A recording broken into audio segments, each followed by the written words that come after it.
everyone. Good morning. Hello, everybody. Hi, my name's Jeanette Rainey. I'm city producer for Hampton Roads, and welcome to Creative Producing 101.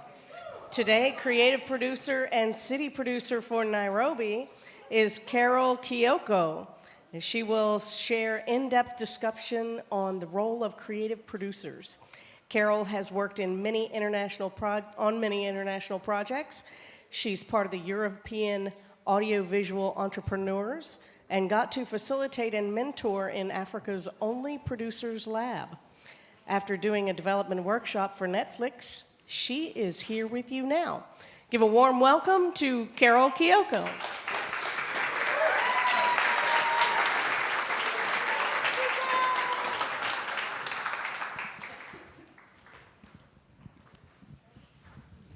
Wow, you all came for me? I was like, I left you all at karaoke last night, so or was it this morning? It wasn't last night, really. Thank you so much for being here. I don't know why no one is sitting in the front. Like, is it just a thing? Okay, yeah, you guys, thank you, I appreciate it. But please feel free to move closer so that I can see your faces as well. I really like to do interactive sessions. I don't like to stand up here and just talk. So if at any time during all of this you want to stop me and be like, I don't know what the fuck you're talking about, feel free to do that. Sorry, excuse my French. Feel free to do that and just ask me as many questions as you want, right? Yes? Yes. Fabulous. Okay. So as you've heard, my name is Carol Kioko. Everybody calls me CK though. There was way too many Carols in high school, so if you hear CK, just know it's me. I am from Nairobi, Kenya, which is in East Africa. Yes, Obama is from my country. And I have been a producer for a very long time. I don't want to give away my age, but I started when I was 19. And I've been around for 20 years. So I was trying as much as possible to get a nice representation of my career. As you've heard, I'm the city producer for Nairobi. I started that in 2013, but I wasn't a producer until maybe 5 or 6 years before that. I actually started out in cinematography and editing. I used to do weddings for a living. Imagine that. Yeah, we all have a past. But what I do now is outside of the 48, which I've done for 10 years, I work a lot in the European space, co-producing International CoProductions, which is a lot of what we're going to talk about today. But as you can see, standing on stage, I'm forever doing this, telling people, come, let's make films. Film is fun, but we have no money. But outside of that, I have a company that's based out of Nairobi, Kenya. And as you can see, sometimes I have to be a director because the struggle for rent. But then also I get to work with a lot of filmmakers from 48 and then empower them to make feature films. So today's conversation is a lot about that. And I'm actually just curious, how many producers do we have in the room? Nice, okay. How many of you have heard about creative producing before? Oh, a couple, nice, okay. That's interesting. I'm just curious, are you from the States? The guys who put their hands up? Okay. All right, perfect, right. It's nice to know where I'm at so that it doesn't feel like... Oh, not the States. I'm so sorry. I didn't mean to ignore you. Where are you from? Oh, Bahrain and? Netherlands. You've probably heard all of what I'm going to say.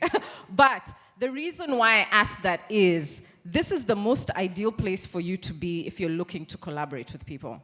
I think the 48-hour film project is the perfect setup for you to look for partners outside of your region, and we're going to talk a bit about that. So I have been a creative producer. I wasn't looking to be a creative producer. I kind of just stumbled into it. I started out in production, like I said earlier, a lot behind the scenes, doing the technical stuff.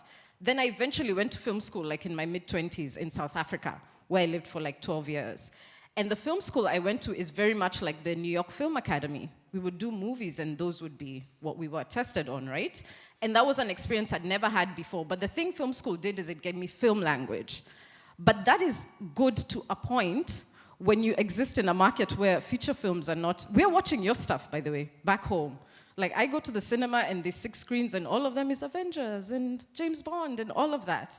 So I was wondering, where are our films? Where are the local films that you only see at film festivals? And that's how I ended up being a creative producer. So today it's a bit of a big conversation that we're gonna have, but I've kind of tried to just highlight the things that are most important.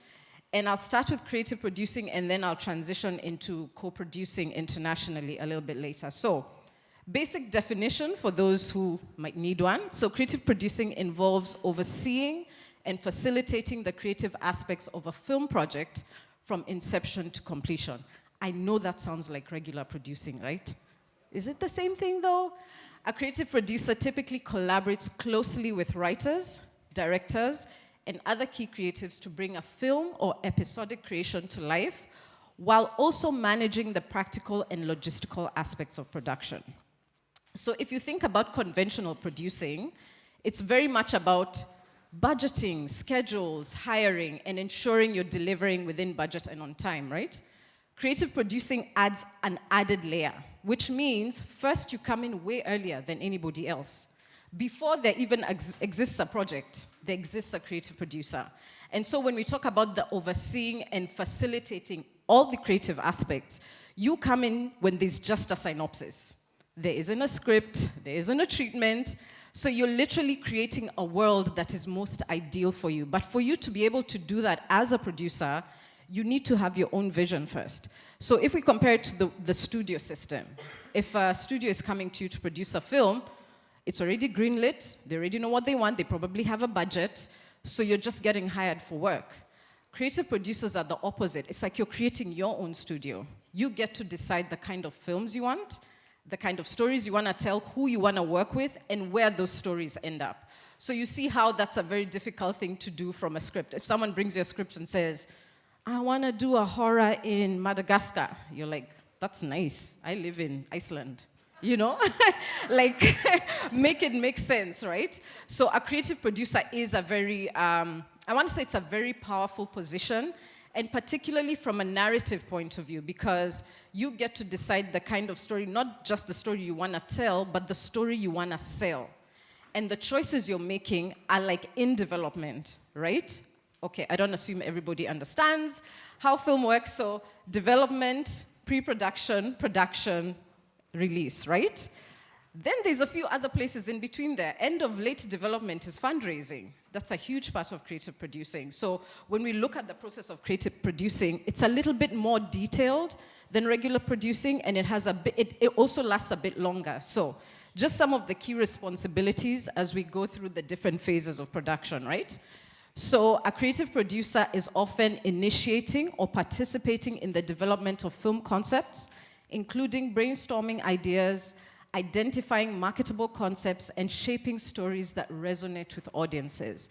So if I can give you the example of one of the films I'm doing, so it's a Kenyan South African sci-fi. So how this project came up is I wanted to work with South Africans. I was like, okay, you're my neighbors, sort of 3.5 hours away by flight, and I was like, okay, we've never seen that before. So I was like, it'd be so interesting. I was living in South Africa at the time, and I was like, it'd be so interesting to see Kenyans and South Africans on screen, but I was like, okay, but what do we have in common? Oh, I'm an immigrant in this country. So I started to have a conversation with a friend who's a producer, and she was like, oh yeah, we could do that together, and that's how the concept was born. Then I put a writer and a director and a script editor in a room, and we started to workshop the idea. So it was born not out of an existing script, not out of an existing concept per se, but this idea of like, how can we tell a story together? The other thing I've done in that subconsciously is I've already kind of defined the market for my film. Guys, we don't even have a synopsis yet. We don't even have a treatment. But we're already, as a creative producer, you're already trying to figure out, okay, who's gonna watch this thing? Where's it gonna end up? Because then that kind of defines the language through which you're gonna tell your narrative, right? So script development, working closely with writers to develop and define scripts, provide feedback, guidance, and sometimes even contributing to the writing process. These two are my most favorite Like, in the entire process, this is where I live, because I'm a writer as well. So I'm just like, I have opinions that must be heard. You know, I know you're the director, writer, but I'm like, I gotta sell this thing, right? So creative producing allows for you to have an expression in the writing process before you have a script that sucks. Because once it's a script, it's just like, ain't nothing I can do about that, right? So the advantage of working in script development, and it's very interesting also for you if you don't have to be a writer, but you're an audience member. So you need to ask yourself, what are you watching? Why do you like watching it? Like, what is it about that story that appeals to you? Then when you can define that in a language, go back and apply that to the conversations that you're having with your writers and with your directors, right? A very interesting story I like to tell about the responsibility of creative producers. A thing I'm always doing is rewriting synopsis. I'm not, like, it's literally the writer or the director's responsibility, right? But like when you're applying to all these funds or you're sending your pitch deck out and they're like, oh, 200 words, oh, 500 words, you have one synopsis. You can't keep sending it to your director every time for like rewrite, because they're busy like working on the script. So this is a skill that you have to develop as a creative producer, which again is outside of the conventional definition of producing, right? Then of course, playing a key role in the casting process, by collaborating with the casting directors to select actors who fit the vision of the project and have the necessary talent to bring characters to life. So it's interesting that I've put casting in development, right? Everyone probably assumes casting is like, once I have the script and all of that. But in creative producing, you're creating a strategy for your story, right? So say, for instance, I want to co-produce, I want to do a film with you, and you're from the Netherlands. I mean, we can if you want, right? So I'm like, okay, maybe it's a Kenyan story, but maybe there's a way in which I can incorporate more of my partner's region. And so maybe I'm looking at, maybe there's a Kenyan who lives in the Netherlands, or there's someone who's like Dutch Kenyan. So you're also looking for ways to expand the reach of your story. And that's why casting plays a big role in development. Additionally, from a fundraising point of view, you want to prove to your funders you're kind of thinking about it already. You're kind of like, oh, we haven't figured out his arc entirely, but we feel like he could be like the guy in this film who is from this country, right? So you're not waiting until the thing is done. Because again, for you as a creative producer, it's strategy. As much as it's this amazing story you want to tell, you're strategically thinking about where is this film going to end up eventually, right? Please feel free to stop me as I'm just talking endlessly here if you have a question, okay? Then this is the stuff we understand, right? Budgeting and finance, understanding the financial aspects of filmmaking, including budgeting, securing financing, and managing resources effectively to ensure the project stays on track financially. How many of you have ever done a budget? Oh my gosh, everybody. That's amazing. Well done. I was like, I have a funny story. I went to film school, but I didn't do producing. So do you know how I learned how to budget? I went to Studio Binder, I downloaded a template, and I made a fake budget. Like literally, that's how I learned, like above the line and below the line. But when I tell you it's the thing that I can do in my sleep, like when you're like, oh, we have one day less, I'm like, no problem, give me a minute. And I fix it, right? So definitely it's a strength. However, in the context of creative producing, so remember now, you are more vested in this story creatively than just getting it made. So when you're making budgeting and finance choices, you've already made a commitment that this is the film we're gonna make. So if something happens that's money related, how are you gonna fix it? Because as much as your director is one who's like all about the vision, you're also married to that vision, and you need to figure out how to fix the problem without compromising the creative elements of your story. So it's a key thing to think about as a creative producer from the get, because also when you're in development, you don't have money. Like when you just have like a synopsis or a treatment, ain't nobody being like, oh, nice idea. 100K, no, never. Right? So you need to also figure out what's the strategy. One of my directors is, we've had this feature film in development for maybe 2 years, and he's a commercials director. And every time he needs rent, he gotta go work. And so I have to wait for my treatment draft for another 3 months, right? But for me as a producer, I need to figure out a setup where my director can be okay to work for 3 months on a treatment and a script without me worrying that he's gonna go somewhere else. That's my financial responsibility, because I know it's important for me to have a strong treatment before a strong script, right? So production management, of course, this one we understand, overseeing the day-to-day operations of the production, scheduling, hiring crew members, securing locations, and all of that. Then creative problem solving. This department is called the 48-hour film project. Being able to think creatively and adaptively to overcome challenges that arise during the production process, whether they are related to creative differences, budget constraints, and logistical issues. So I feel like they say, a lot of people say like good producers are producers who can solve on the ground, and I'm making a joke, but really I think the 48 teaches you that really well, because you're most likely gonna have an issue when you're uploading the file. So, like we were having a conversation last night, upload one at 5 o'clock, and then upload the final one just before the deadline, right? This is the muscle that you're training, because as producers, we just prepare all these productions for shit to go wrong. Like the chances of stuff going, I don't think I've ever been on a set where stuff didn't go wrong. And so I'd encourage you to put yourselves in like high stress situations. I know that sounds crazy, right? But this is how you train your muscle to be on a feature film with 50 people bringing you their problems. People always bring you their problems. And then, I don't know, you go to therapy. I don't know who you take your problems to, all right? I'm a huge advocate for therapy, guys. Thank you. Collaboration and communication, building and maintaining strong relationships with key creatives, crew members, and stakeholders. Fostering an environment of collaboration and open communication. This is important because I know it sounds like directing, right? Because the director has a relationship with everyone. But as a producer, it's almost like you're playing this game where you're like, everybody is important, and this orchestra is a symphony that I'm trying to create, right? So how do I fulfill the needs of, how do I create an environment that ensures everybody's needs are fulfilled without compromising the overall project, right? So this is what, relationship is everything. Guys, I just buy people coffee for fun. To just be like, oh, are you okay?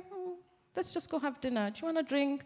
Like, just so that people can feel that what you're saying is important. Then I need to now go back and look at, okay, my director does not want that, but the DP wants that. So now I have to be this referee. That is like a skill in relationship management that you as a creative producer are responsible for. And then, of course, post-production, these ones are pretty self-explanatory, working closely with editors, sound designers, and other post-professionals to ensure the film is completed according to the creative vision and meets the necessary technical and quality standards. So in a conventional production, you wouldn't find a producer in post. They're just like, let me know and send me a cut to send to the executives or whatever. But you are now responsible, because if something goes wrong in post-production that affects your budget, you need to be making a decision that affects the creative vision of this film. So creative producing, you literally have your fingers in everything. You're literally making every piece of the pie work, right? Distribution and marketing. Remember when I talked about at the beginning, you're thinking about this from the beginning of the film, from the beginning of the concept. This now is just you executing a plan. I know a lot of people who are like, I want to do, I don't know, everyone's talking about genre now, sci-fi and horror, and I'm like, that's great. Where's it gonna end up? You're not figuring it out here. You best have figured it out when you are coming up with the concept, because part of your strategy is convincing people that we want to watch a horror that's from Milwaukee. Do we? I don't know. Right? So you don't wait until this point. You are responsible for it, and yes, you have sales agents and all of these people, but they're all speaking to a vision that's yours. And people only want to sell stuff. They really don't care about your aspirations or whatever. Okay, your aspirations are, is it me or is it just, okay, I'll keep going, okay? All right, so what we are saying is creative producing is a balance, because it sounds like I'm making it seem like you're doing a lot. You're literally like a CEO of a company, and you have to balance all of these departments and ensure that your vision is executed. It's balancing an artistic vision with the practical considerations, ensuring that the project stays on track creatively and financially to guarantee a profitable return to all partners. That's a lot. you know, like it's a lot, it sounds like a really huge responsibility, but over time, when you're walking this journey with your director, it isn't. And that's why we're going to talk about co-productions in a little bit, international collaborations, because now you're aligning yourself with people who support that process. That yes, it's just you and you're the boss, but at the same time, you're also the person who's keeping your eye on the ball all the time. Yes, the director is concerned. Just keep going. You can, okay, yeah, because I'm just saying, it sounds weird to me up here.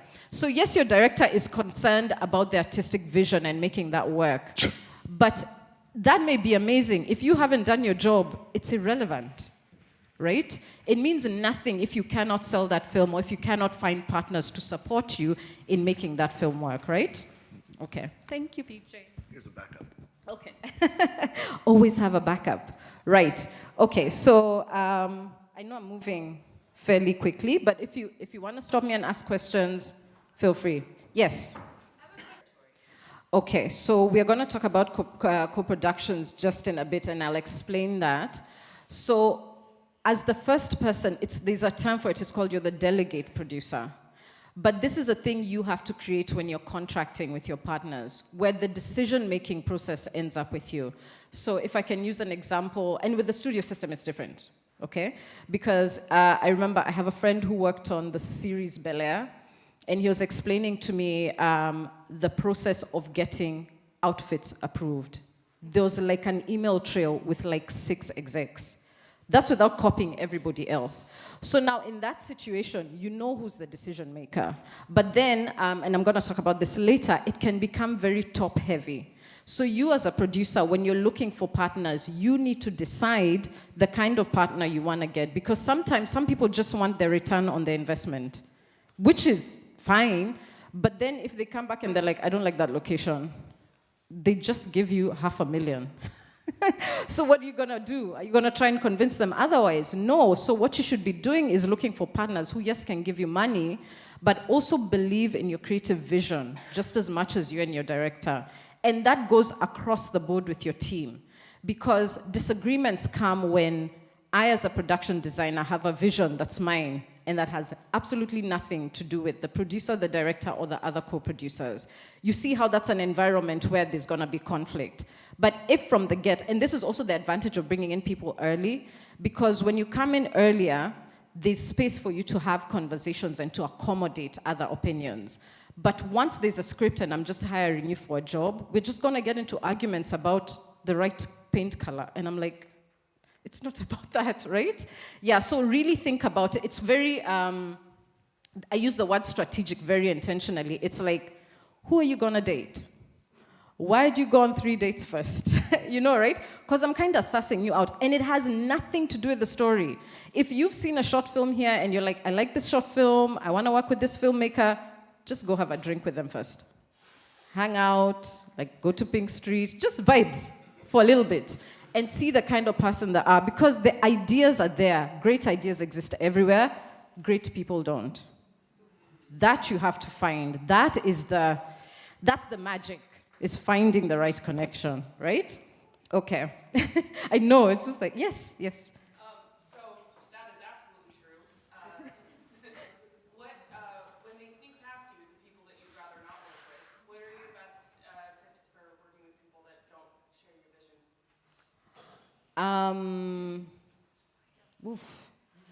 I literally have a story. I'm trying to decide if I can tell it.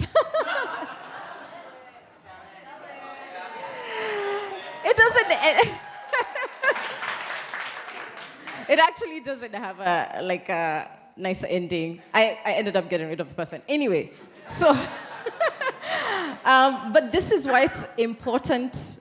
Let me tell the story first. So, came up with a concept, loved it, found a co-producer, found a director who was looking, and co-producers tend to work with young directors, so first, second, or third feature. It's very common. That's like where it thrives. So this was someone who had done a couple of shorts that I liked, was actually a friend at the time. And I was like, oh, I like you. We can do this together. And so we started working together. And this was in the development of the film. And I had also gotten money from a funder for development. So the agreement was I was going to hire a writer. And the writer was going to do the treatment in the first draft. And then this person would do, I'm really trying not to throw the entire forest of shade at this person, but this individual would do the second draft. And so we worked through this maybe year and a half relationship of developing the story. And then literally when the time came for the person to deliver their draft, they're like, no. I was like, sorry? They're just like, stuff is happening in my life. And I was like, okay, I understand, but we literally have a deadline with our funder. They've given us money, we have to deliver this thing. And they were just like, no, actually, they're gaslighting me.